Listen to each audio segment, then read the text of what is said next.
Capítulo 4. Distintas formas de democracia. Una democracia puede tener una u otras peculiaridades y ateniéndonos a sus peculiaridades podemos hablar de un tipo u otro de democracia. Aquí no vamos a exponer todo tipo de peculiaridades democráticas, pues ello haría el tema muy extenso y sería muy poco didáctico. Aquí nos limitaremos únicamente a exponer aquellos tipos de democracia que permitan una mejor comprensión de lo que se debe entender por democracia en un mundo moderno. Y por ello hablaremos de democracia directa y representativa, democracia parlamentaria y presidencial, república y monarquía democrática. Democracia directa y democracia representativa. Al hablar de democracia se suele hablar de democracia directa y democracia representativa. La democracia directa, también denominada democracia pura, es aquella en la cual el pueblo toma las decisiones en reuniones comunitarias. La democracia representativa, también denominada democracia indirecta, es aquella en la cual el pueblo elige representantes para que estos tomen las decisiones. Pasemos ahora a un estudio más detallado de estas dos formas de democracia. Democracia directa. Hemos dicho que democracia directa es aquella en la cual el pueblo toma las decisiones en reuniones comunitarias. Una democracia así solo es efectiva en sociedades pequeñas y primarias. Un ejemplo de democracia directa es la denominada democracia tribal. Los motivos por los cuales este tipo de democracia solo funcionan correctamente en sociedades pequeñas y primarias son varios. A. Si la sociedad es muy numerosa, las reuniones serían interminables, habría mucha disparidad de criterios y muchas veces no sería fácil llegar a acuerdos, lo que haría la sociedad ingobernable y además enfrenta los unos con los otros. B. La otra cuestión a tener en cuenta es que una democracia así solo funciona en sociedades primarias, en las cuales todos los miembros que la integran tienen pleno conocimiento del mundo que les rodea, lo que les permite tomar decisiones con conocimiento de causa y que no les engañen.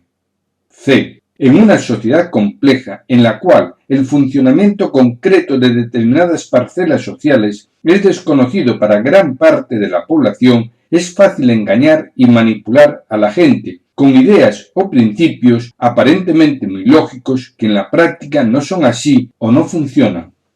Lo dicho puede sorprender a más de una persona, pero un pequeño ejemplo nos puede hacer reflexionar. Supongamos que en una reunión se debate lo dicho por un miembro de la comunidad, de que la Tierra gira alrededor del Sol, y para ello expone sus datos técnicos que por su complejidad la gente en general no comprende. Frente a esa idea, un miembro de la comunidad dice que yo no veo que la Tierra gire alrededor del Sol. Lo que yo veo desde que nací es que el Sol sale por el este y se pone por el oeste. Y veo perfectamente cómo se desplaza por el cielo. Por lo tanto, es innegable que es el Sol el que gira alrededor de la Tierra. Votemos y que el pueblo decida quién tiene razón. La gran mayoría del pueblo, por no decir todos, votarán que el Sol gira alrededor de la Tierra. Democracia representativa. En la democracia representativa, el pueblo elige a sus representantes y son los representantes los que tienen que tomar las decisiones de gobierno, decisiones que deben estar en consonancia con el mandato recibido del pueblo. El mandato que recibe el político es cumplir con los fines sociales que el ciudadano demanda a través de su voto. Y a su vez está determinando la política a seguir, pues el candidato es votado en base a sus propuestas electorales.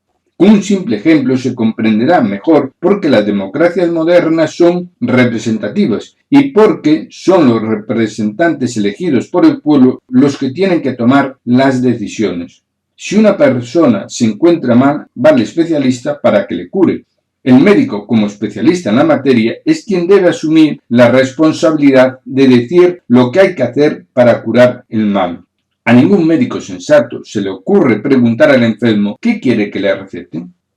Lo mismo pasa en política. El pueblo elige a los políticos que quiere que le representen, y el político, como especialista en la materia, es quien debe tomar las decisiones y asumir la responsabilidad de sus decisiones. Y es lógico que sea así, porque el mundo de hoy en día es muy complejo y la gente en general no tiene los conocimientos específicos ni la información necesaria para poder tomar una decisión adecuada. Es de destacar que el pueblo, mediante votación, elige a sus representantes, pero la designación del presidente del gobierno puede ser parlamentaria o presidencialista. En las democracias de los países denominados de cultura occidental, el derecho de voto lo tienen todos los nacionales, tanto hombres como mujeres, con la única limitación de que alcancen la mayoría de edad. Por último, en las democracias representativas actuales es fundamental determinar la relación que existe entre votos y representación, y dado su importancia, ello será expuesto de forma específica en un apartado aparte. Democracia parlamentaria y democracia presidencial. Se habla de democracia parlamentaria y democracia presidencial. Se dice que la democracia es parlamentaria cuando el presidente del gobierno lo elige el Parlamento. Se dice que una democracia es presidencialista cuando el presidente del gobierno lo elige el pueblo. Podemos decir que en el mundo democrático actual, los sistemas democráticos que alcanzan mayores cuotas de democracia son sistemas democráticos parlamentarios o presidencialistas. Esto no significa que todos los sistemas parlamentarios o presidencialistas sean iguales, pues cada uno de ellos tiene sus propias peculiaridades. Incluso hay sistemas que adoptan características de uno y otro sistema. Se les suele denominar sistemas mixtos. Pasemos a un estudio más detallado de estas dos formas de democracia. Democracia parlamentaria. Hemos dicho que la democracia es parlamentaria cuando el presidente del gobierno lo designa el Parlamento, en vez de ser elegido directamente por los ciudadanos. Los ciudadanos exclusivamente eligen a los miembros del Parlamento, es decir, que son los representantes de los ciudadanos quienes designan al presidente del gobierno.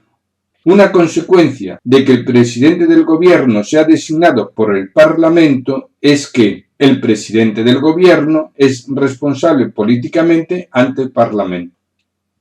Expuestas así las cosas, ya podemos pasar a exponer aquellas características más destacables de los sistemas parlamentarios. Un jefe de Estado o presidente de la nación, un presidente de gobierno o jefe de gobierno y un parlamento. Jefe de Estado. El jefe de Estado representa a toda la nación, pero no ejerce el gobierno. Su función esencial es representar al Estado, pero no es la única función ni la más importante desde el punto de vista democrático. Efectivamente, además de representar al Estado, se le atribuyen funciones puntuales que tienen por esencia garantir la democracia, garantir la unidad y facultades de árbitro o mediador en situaciones de crisis político-institucionales. Si bien esta facultad se puede encuadrar dentro de las dos primeras, pues su función de árbitro o mediador lo es en su condición de garante de la democracia y la unidad. En las democracias actuales, el jefe del Estado tiene distintas denominaciones según el país y ello está en consonancia con su historia. Por ejemplo, rey o reina en España y en el Reino Unido, presidente de la nación en Alemania e Italia. Presidente del gobierno. El presidente del gobierno es la persona que preside el gobierno y su función esencial es gobernar. Y en los sistemas parlamentarios se caracteriza por el presidente del gobierno es elegido por el Parlamento y no directamente por los ciudadanos. Existe una interrelación directa entre el Parlamento y el presidente del gobierno, lo que se traduce en que el Parlamento dispone de mecanismos para destituir al presidente del gobierno y el presidente del gobierno puede disolver el Parlamento y convocar elecciones. Un Parlamento. El Parlamento está constituido por los representantes del pueblo elegidos democráticamente por los ciudadanos. Democracia presidencialista. Hemos dicho que una democracia es presidencialista cuando al presidente del gobierno lo elige el pueblo, de forma más o menos directa. En cuanto a las características más destacables del sistema presidencial son un presidente del gobierno y un parlamento. Presidente del gobierno, como se ha dicho, es la persona que preside el gobierno y su función es gobernar. Y en los sistemas presidencialistas se caracteriza por: el presidente del gobierno es elegido por el pueblo en votación exclusiva para este fin. Le corresponde también la jefatura del Estado. Es jefe de Estado y jefe de gobierno. Y consecuencia de esta doble función es que también es el jefe supremo de las Fuerzas Armadas.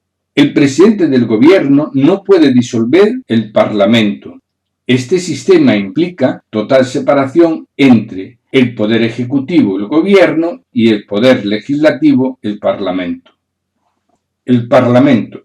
Los representantes del pueblo también son elegidos por los ciudadanos y se caracteriza por: el Parlamento es elegido en votación distinta a la del presidente del gobierno. El Parlamento, elegido en votación distinta a la del presidente del gobierno y sin vinculación con éste, ejerce de esta forma una mejor acción de control del gobierno. El Parlamento ejerce la función legislativa sin perjuicio de las potestades legislativas del presidente del gobierno. El Parlamento no puede destituir al presidente del gobierno. Dicho esto, debemos aclarar que, excepcionalmente, el Parlamento puede destituir al presidente del gobierno cuando concurran circunstancias muy excepcionales, generalmente delitos graves, y si lo aprueba una mayoría amplia. Ventajas y desventajas de los sistemas parlamentarios y presidencialistas. Al hablar de ventajas y desventajas de los sistemas parlamentarios y presidencialistas, nos estamos refiriendo a las ventajas y desventajas de un sistema en relación con el otro. Así, sistemas parlamentarios. En los sistemas parlamentarios, 1. Se produce, en teoría, una mejor representación del conjunto social. Ello también tiene su contrapartida. Como todos quieren gobernar, se dificulta al gobierno gobernar, y muchas veces toda la argumentación política es atacar sistemáticamente al partido contrario con razón o sin ella. 2. El gobierno suele buscar el consenso en las decisiones a adoptar. En contrapartida, es que, con la finalidad de contentar a todos, se hacen políticas inertes y contradictorias que perjudican hasta límites insospechados a los ciudadanos. 3. El Parlamento, en teoría, representa la soberanía de los ciudadanos. La contrapartida es que en la práctica el parlamentarismo permite a los partidos políticos alcanzar tal grado de poder que los parlamentarios, en vez de representar y velar por los intereses de los ciudadanos, actúan en beneficio de su partido, con la única finalidad de mantenerse en el poder y beneficiarse de esta situación de poder. Esta forma de actuar de los partidos políticos es lo que se conoce como partidocracia. Una consecuencia práctica y perversa de la partidocracia en este aspecto es que, en muchas ocasiones, los políticos conculcan la democracia con tal de alcanzar el poder y al margen del sentir mayoritario del pueblo. Un supuesto típico de lo que aquí se dice es cuando un partido alcanza una mayoría amplia sin alcanzar la mayoría absoluta. Lo lógico sería que el Parlamento hiciera la designación del presidente del gobierno en base a la opinión mayoritaria del pueblo, pues toda democracia debe basarse en la opinión mayoritaria del pueblo. Sin embargo, el Parlamento designa como presidente del gobierno a un candidato que logró los votos favorables para su investidura en base a una amalgama de votos de partidos contrapuestos en sus planteamientos políticos y gracias a acordar entre ellos toda una serie de concesiones políticas que implican de hecho una serie de privilegios en contra del criterio mayoritario del pueblo, desvirtuando así la representación democrática y conculcando el espíritu democrático. Ello constituye un auténtico fraude democrático. 4. El parlamentarismo Teóricamente supone un mayor control del gobierno, pero en la práctica, debido al poder que alcanzan los partidos políticos, este control del Parlamento sobre el gobierno ha devenido en pura retórica, y en vez de controlar el Parlamento al gobierno, que es lo teóricamente establecido, es el gobierno el que de hecho controla al Parlamento. Efectivamente, como la persona que preside el gobierno es presidente porque cuenta con la mayoría parlamentaria, sus partidarios lo justifican todo, sea lo que sea. Debemos tener presente que generalmente la persona que preside el gobierno también preside el partido que le apoya, y quien preside el partido político controla al partido. En otras palabras, es el presidente del gobierno quien controla su partido político e indirectamente al Parlamento. Los partidos de la oposición, aunque sean minoría, sí podrían ejercer una función de control del gobierno, pero en la práctica se constata que no es así por varias razones. Debido al poder que han adquirido los partidos políticos, están más pendientes de sus propios intereses, es decir, de alcanzar el poder, que de los intereses de los ciudadanos. B. Con la finalidad de alcanzar el poder, obstaculizan todo lo que pueden la acción del gobierno, con la única intención de impedir que puedan gobernar y minar de esta forma el apoyo que han dado los ciudadanos al partido del gobierno. C. Y en aquellos temas que sí deberían pedir explicaciones, como puede ser en qué se gastan los dineros, o no preguntan o lo hacen de forma muy llamativa, pero poco eficaz. Como dice un refrán español, mucho ruido y pocas nueces. No hace falta decir que si los partidos políticos actúan así es porque a los partidos políticos este sistema no les perjudica. Los perjudicados son los trabajadores. 5. En los sistemas parlamentarios puede decirse que tienen una mejor capacidad de respuesta ante una crisis de gobierno. En contrapartida, muchas veces la crisis del gobierno la genera el propio Parlamento sin más fundamento que las ambiciones de poder de los partidos políticos. Sistemas presidencialistas. En los sistemas presidencialistas, 1. El presidente del gobierno tiene mayor libertad para gobernar y llevar a la práctica su programa electoral. En contrapartida, el Parlamento tiene una menor capacidad de control ante un presidente de gobierno insensato. 2. El poder ejecutivo es más seguro y fuerte, lo que le permite gobernar y ser más eficaz. 3. No existe una vinculación directa entre el presidente del gobierno y el Parlamento, lo que disminuye muchos efectos perversos de la partidocracia. 4. La separación de poderes entre el poder legislativo y el poder ejecutivo está mejor delimitada, lo que permite un equilibrio entre los poderes del Estado más real. 5. El Parlamento no interfiere en la acción del gobierno. En contrapartida, menor capacidad de respuesta ante una crisis de gobierno generada por un presidente de gobierno irresponsable. Repúblicas y monarquías democráticas. En España hay políticos que con una cierta frecuencia dan a entender que la república es un sistema más democrático que una monarquía democrática. O dicho en otras palabras, dan a entender que la república es una democracia más perfecta. República no significa ni es sinónimo de democracia, y de hecho existen repúblicas democráticas y repúblicas antidemocráticas, y los políticos lo saben perfectamente. Efectivamente, si nos atenemos a los hechos, hay repúblicas que se asemejan a las dictaduras personales, hay repúblicas que son auténticas dictaduras de partido y hay repúblicas que se asemejan a las monarquías absolutas. Un ejemplo de república que se asemeja a una dictadura personal puede ser Cuba. Oficialmente, República de Cuba. Fidel Castro asumió el poder en el año 1959, permaneciendo en el poder durante 49 años seguidos. Después, Fidel Castro pasó el poder a su hermano Raúl Castro en el año 2008 y Raúl Castro pasa el poder a Miguel Díaz-Canel en el año 2018.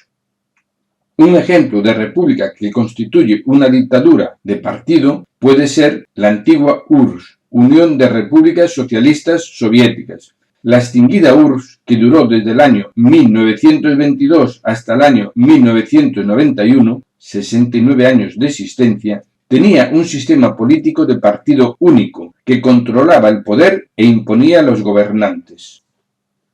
Un ejemplo de república que se asemeja a una monarquía absoluta puede ser Corea del Norte, oficialmente República Popular Democrática de Corea. Para que se comprenda que es una república que se asemeja a una monarquía, es imprescindible exponer un poco de historia. La península de Corea estaba gobernada por el Imperio coreano, imperio débil que padeció en sus fronteras el conflicto bélico entre Rusia y Japón. En el año 1905, Rusia y Japón firmaron un tratado poniendo fin a la guerra, tratado por el cual Japón afianzaba su control sobre Corea. El objeto de este control era evitar la expansión de Rusia. En el año 1910, Japón se anexó el Imperio de Corea. En 1945, al finalizar la Segunda Guerra Mundial, la península fue dividida en dos zonas, norte y sur. Durante 3 años se realizaron varios proyectos de reunificación que fracasaron. Las consecuencias de este fracaso es que en 1948 se crearon formalmente dos gobiernos independientes, Corea del Norte y Corea del Sur. En 1948, Corea del Norte se proclamó República Popular Democrática de Corea, presidida por Kim Il-sung. Kim Il-sung se mantuvo en el poder desde el año 1948 hasta su fallecimiento en el año 1994 y a título póstumo se le otorgó el título de Presidente Eterno de la República. A la muerte de Kim Il-sung asumió el poder su hijo Kim Jong-il hasta su fallecimiento en 2011.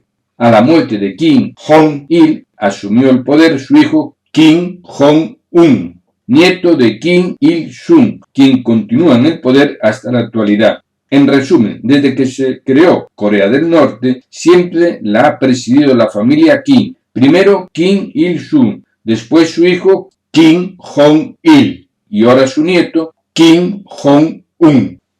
Con todo lo dicho, queda claro que república no es sinónimo de democracia y también que una democracia no es más democrática por el hecho de ser república o monarquía. La diferencia entre una república democrática y una monarquía democrática reside en el jefe del Estado. En las monarquías democráticas, la jefatura del Estado corresponde al rey, cargo hereditario y vitalicio. Y en las repúblicas democráticas, la jefatura del Estado es electa y temporal.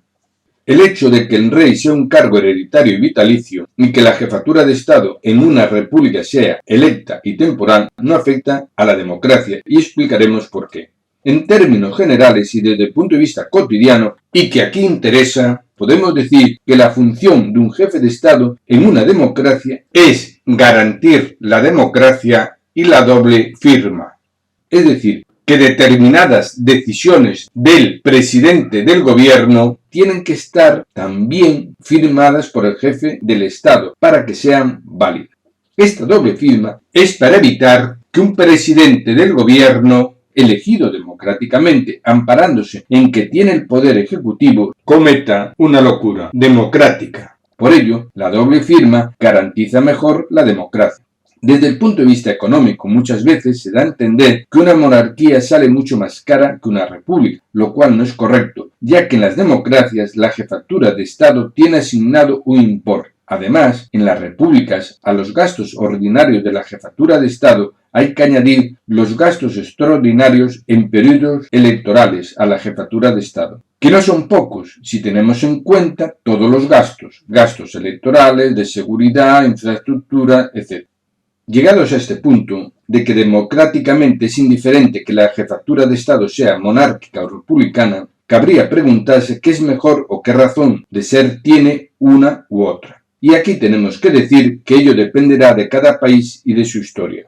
Por ello, es importante recordar aquí cuáles son las dos funciones esenciales del jefe del Estado: garantir la democracia y garantir la unidad.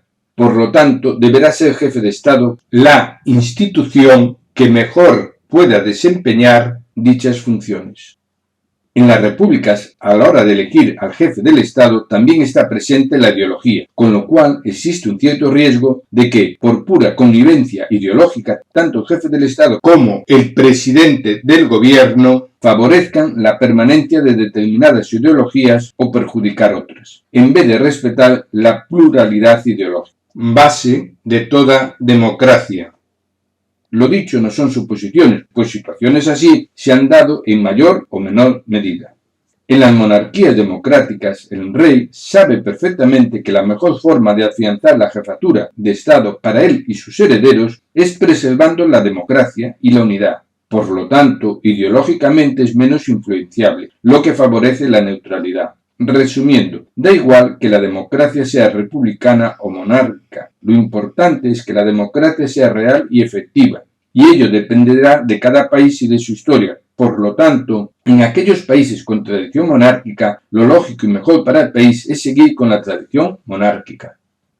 Es importante señalar que tradición no es sinónimo de retrógrada, como insinúan algunos políticos, sino que tradición son las raíces socioculturales de un pueblo y, en definitiva, la identidad de un pueblo, la personalidad de un pueblo y la fuerza de un pueblo.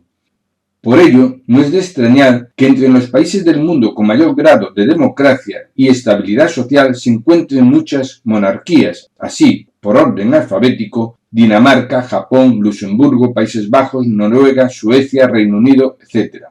Pero incluso hay países democráticos que, sin residir el rey en su territorio, se consideran monarquías por pura tradición histórica, por ejemplo, Australia, Canadá, Nueva Zelanda, etc. Países que pertenecen a la Commonwealth,